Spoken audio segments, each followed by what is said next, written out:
So happy holidays, everyone. Greg Dixon, your story whisperer, and I'm here with Olga Alexeeva. And we met recently in a workshop, and what she had to say about art resonated with me. I talked a little bit last week about my background with art. I haven't been doing enough of it lately, and she's going to encourage me to do more of it. So, yeah. So here's a phrase out of her website that I really liked: "Art with Olga, an expression of the soul." So, Olga, maybe you can introduce yourself, and we can hear a bit of your story. Thank you so much. And Merry Christmas, everybody. Thank you so much for logging in a Christmas day, Christmas Eve, because the curiosity, it's the vigor of life. So I came from Russia in 91, and I would love to share with you my story. I was the owner of two art galleries, but before that, I thought I could not paint. So that's kind of my story, and I hope that you're going to get the essence of it and hopefully apply to your life. So tell me the truth if you agree that everybody who is coming to this world is bringing with them the white canvas, a totally blank canvas of unknown. And it's up to us what kind of picture will be on it, what kind of size of canvas it will be at the time of exit. Will it be big and beautiful and bright, or it might be muddy and boring, or just simply empty? We are painting our lives. Who has a total conviction that you cannot paint? Have you been to a gallery looking at the paintings and say, oh no, I could never do that? That was me.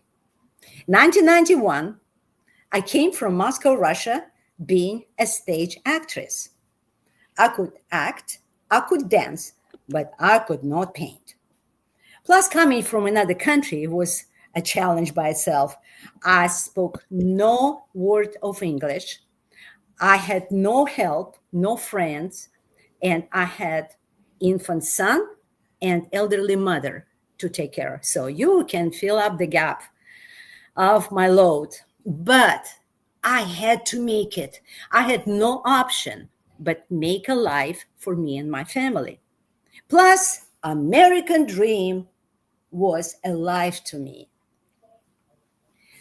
So the hardest part was I could not understand English. I was carrying the dictionary with me everywhere I went, and I was envied as small children. They're so little and they could speak English, and I am accomplished adult, was so helpless. Blow after blow after blow to my self-esteem. And then, by grace of God, I fell in love. Flying high in the sky with excitement. Then I was brutally betrayed and dropped below the surface of the earth. Have you been there? Familiar feeling? I was wounded so badly with that relationship break that my life lost all colors around me. I was like a robot. I was remembering walking in a scorching summer day on Broadway, and the only what I wanted for sun to melt me and take me away to stop the pain. I was praying for respite to get me out of my misery. Do you remember the time when we didn't have a cell phones, but we had newspaper and classifieds? I was looking through all classified, just trying to find me any kind of activity to occupy my mind. I was just about to lose. But every classified page had painting classes upon painting classes upon painting classes. Please leave me alone. I cannot paint. And I dismissed those ads. Though I took ballroom dance class, I took a Toastmaster class, but it did not fill the gap of my misery and desperation. That pain from the betrayal was just life and burning, and I had to do something to get my life back. And despite of my desire running out of option, I decided, okay, I'm gonna take a painting class once, and I will put a check mark on it that I could not paint, for me not to think about that ever again. Have you experienced the work of God when He puts you on the very bottom for you to open your eyes and look at another direction He prepared for you? One rainy day, with my umbrella, I came to Centennial Art Center for my one and only painting class.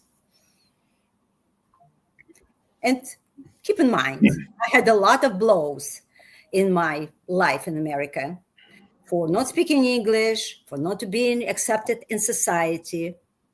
And I was afraid that I would get another blow here. I thought, I probably better to leave. But teacher came and she welcomed me so nicely, so warmly. I did not have a heart to leave just yet. I will never forget her name, Miss Hazel King. She said, Olga, let me introduce you to my students. I was terrified. So we went to class, and sure enough, about 10 people with the paintings, with the easels, brushes, looking so professionally. And I'm like an ugly duckling trying to feed that majestic group.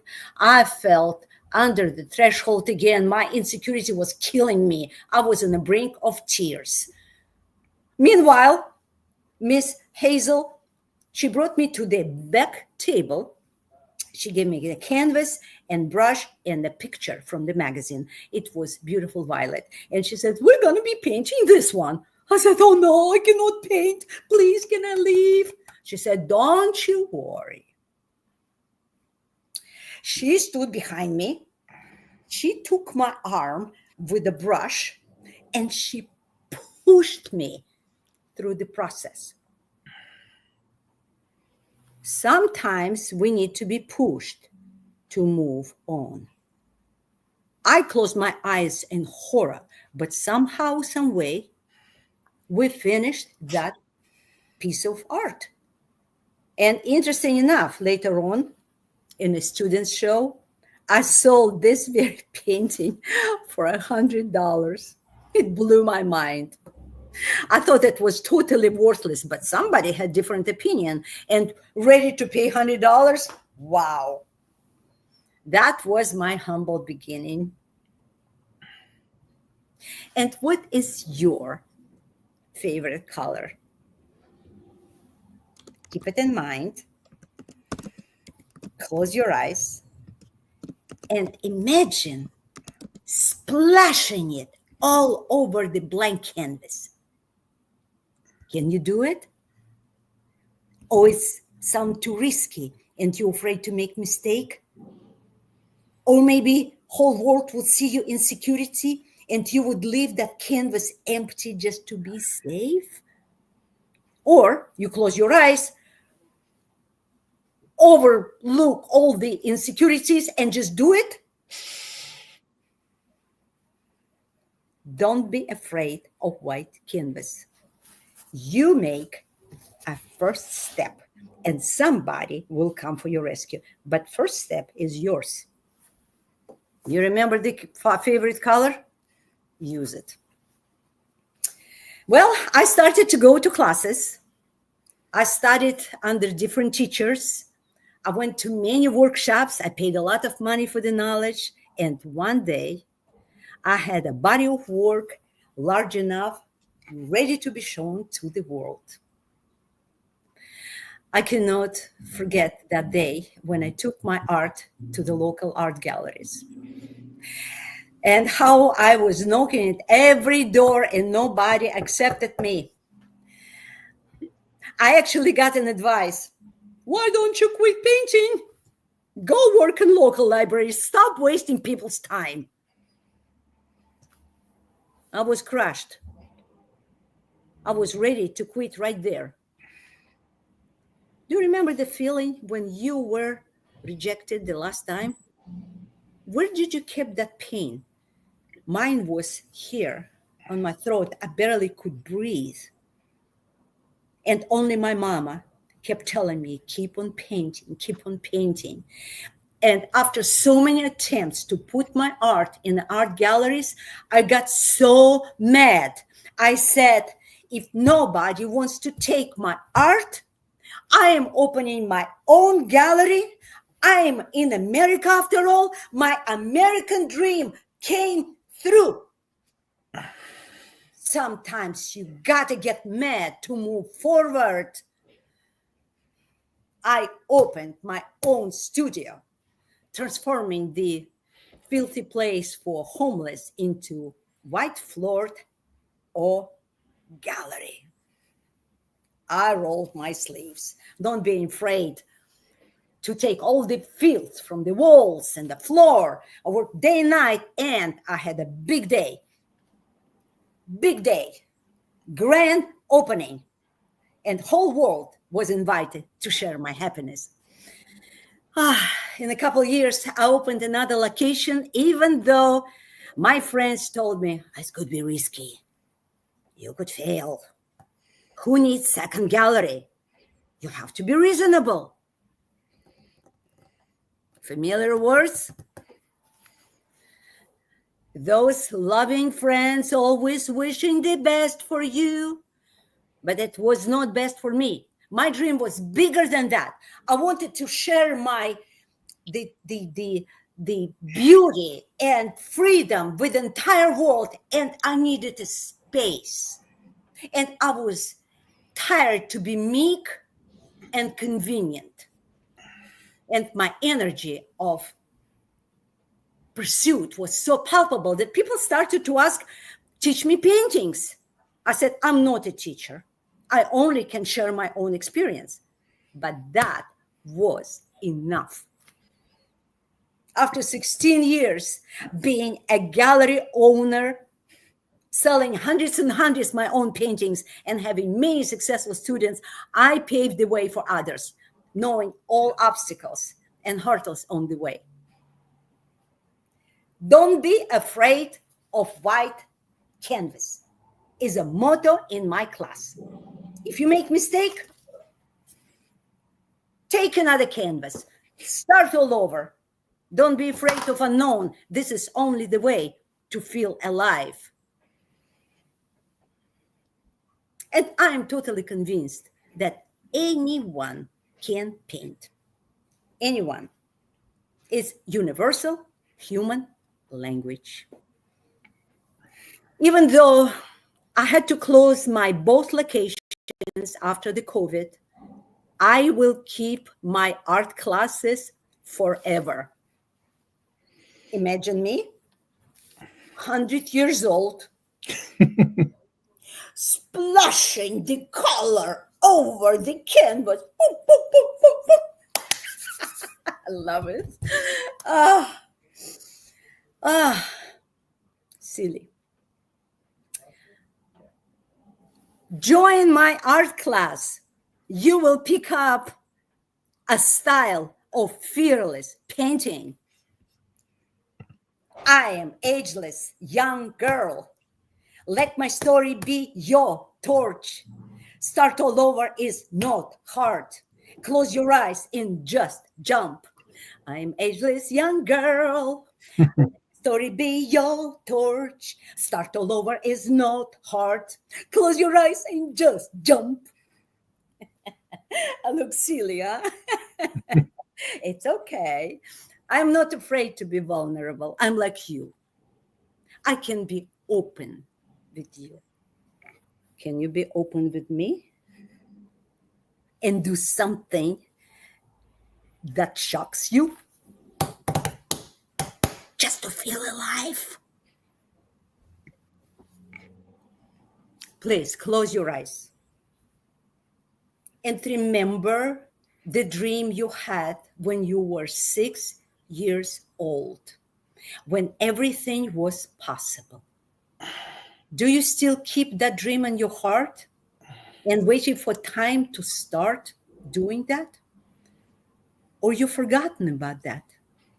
And it went automatically to pave the road to the richest place on earth, the cemetery, where all ground is made out of unfulfilled dreams and desires. How many of the dreams you left behind? And how many of the dreams you're going to take with you?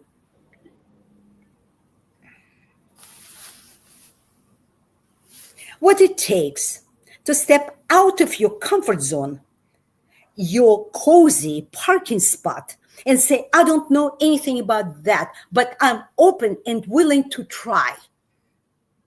Courage. Aren't you curious what plan God might have for your life? If we're still here, it means our mission is not accomplished yet, and we still can paint our lives in bright colors. White canvas awaiting you. And the best legacy that you can leave for next generation is a memory of you never giving up and always trying your best, and you still can splash your favorite color on the canvas of your dream. Just don't let that stinky self-esteem to run your parade. And closed basket with your dreams needs to be open and get life. Clock is ticking. White canvas is waiting. Go!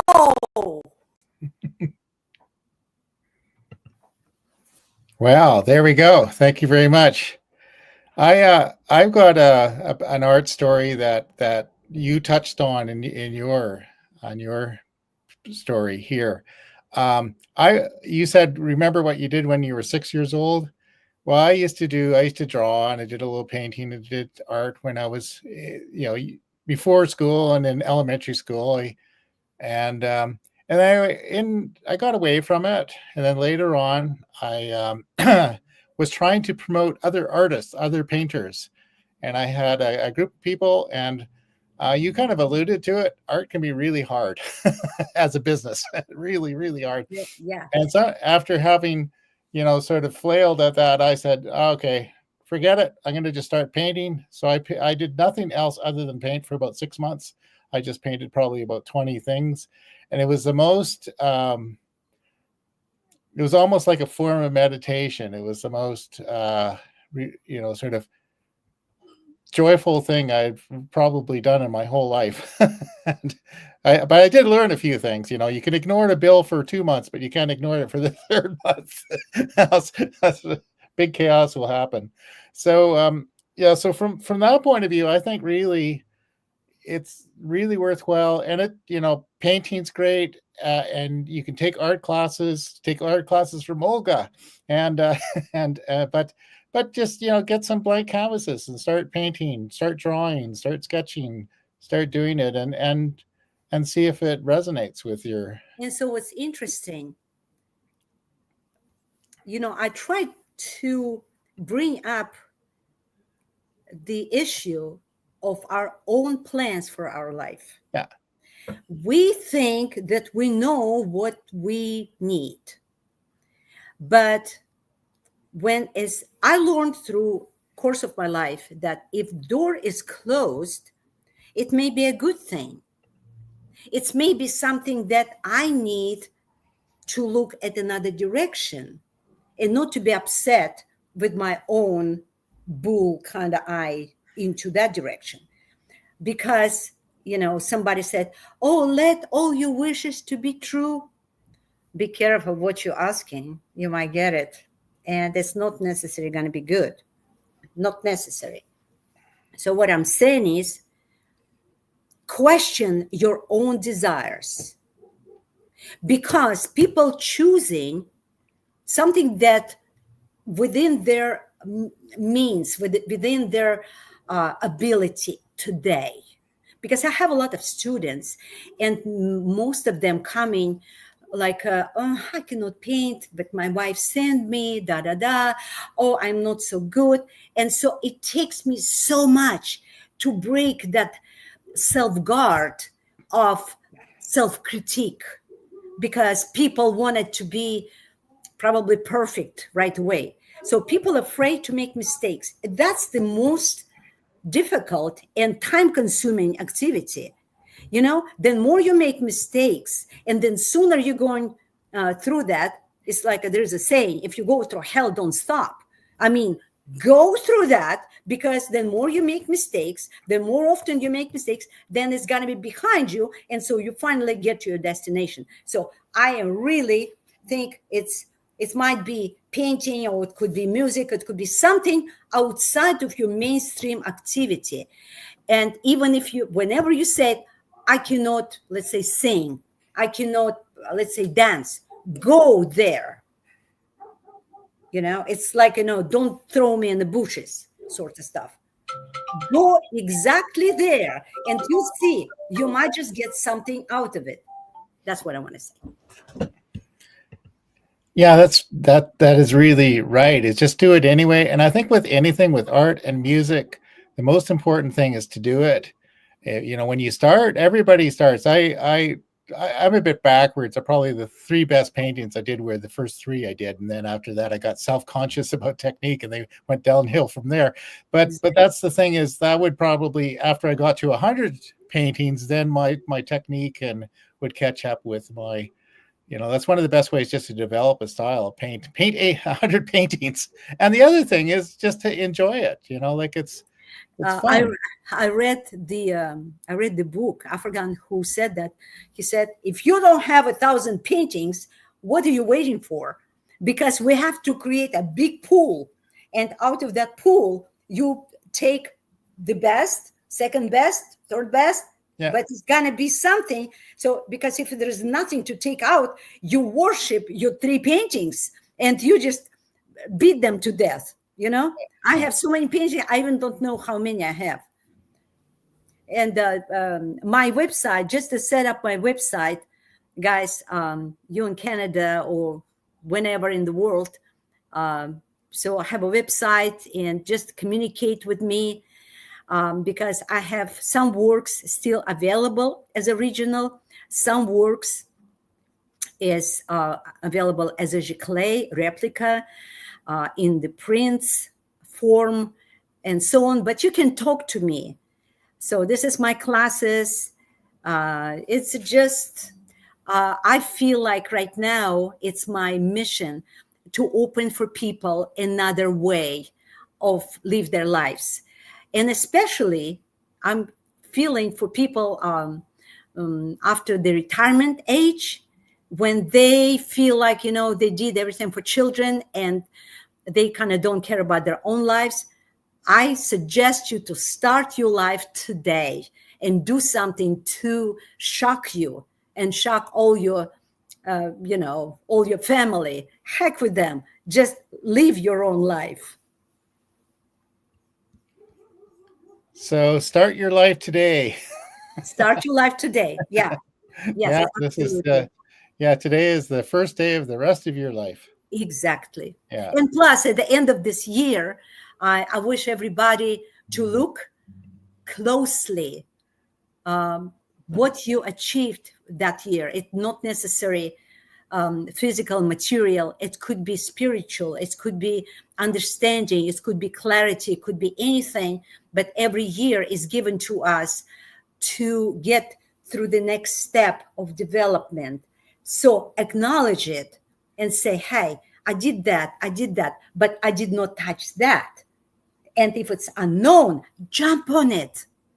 You might enjoy the ride. Yeah, enjoy the ride. So that's a good way to leave this presentation, is just jump on it, create an art out of your own life, whatever that might be. Music, might be painting, might be just doing whatever it is. Just enjoy yourself, enjoy the gift of it all.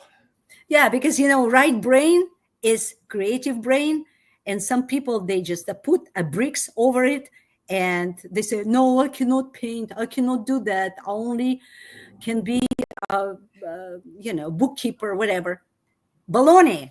Everybody can paint, everybody can sing on a different level, but sing in the shower for you, because God gave you the voice, God gave you that creative side. Don't just get the bricks out of yourself and live your life. Leave your life. Going back to your 6-year-old theme, I was in a choir one time, and the choir director said when she would go talk to like grade 1 students, says, how many people sing? Everybody puts their hands up. By the time they're 18, nobody puts their hands up. So,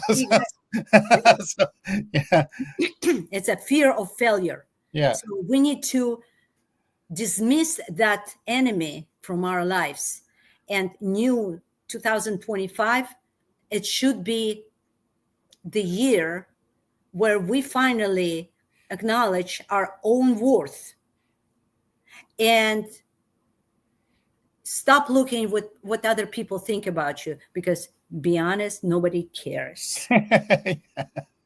Seriously, nobody cares. Yeah, so it's not about you, it's the message, really. So exactly. So happy new year, guys. And so I wish you all discover yourself. Okay. And then you write and say, hey, today is such a day. I am not good at ABC. And 6 months after that, you look at that note and say, hey, I opened this treasure box, I opened that can, I opened that jar, and because God gave you the time right now. So we need to use that wisely. It's only our self-development what counts in his kingdom, not amount of drywall you make outside.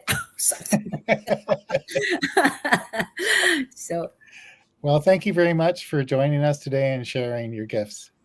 Thank you guys so much. Bye.